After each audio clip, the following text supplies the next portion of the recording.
my name is Aashi Gurijala, and I'm a neuroscience English double major on the pre-MD PhD track here at Vanderbilt. The story begins when I was a young student on the pre-med path.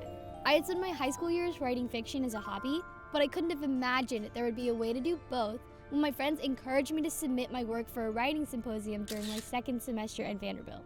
When my work was rejected, I wanted to find a way to try again. Next thing I knew, I found myself in the office of English Professor M to ask, what's missing? After reading my work, she looked at me and asked, why are you not an English major? Well, I want to be a doctor, I said. So? After much deliberation, I added the English major to my neuroscience track. Time split between the research lab and the writer's desk would be met with equal fascination.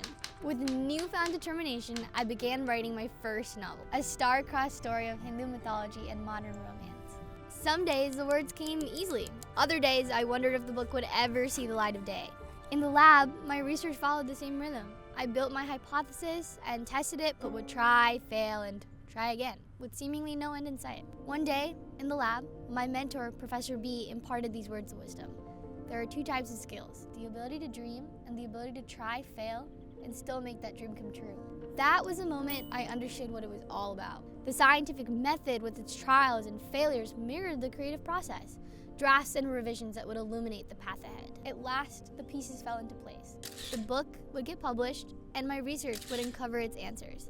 Now, as I consider life after graduation, the possibilities feel endless. What about combining the two? Writing creatively about research to engage everyday audiences, or being a physician who also writes novels to represent more voices like my own. I've learned I don't have to choose between being a doctor or a writer. I can do it all, with little help from art and science.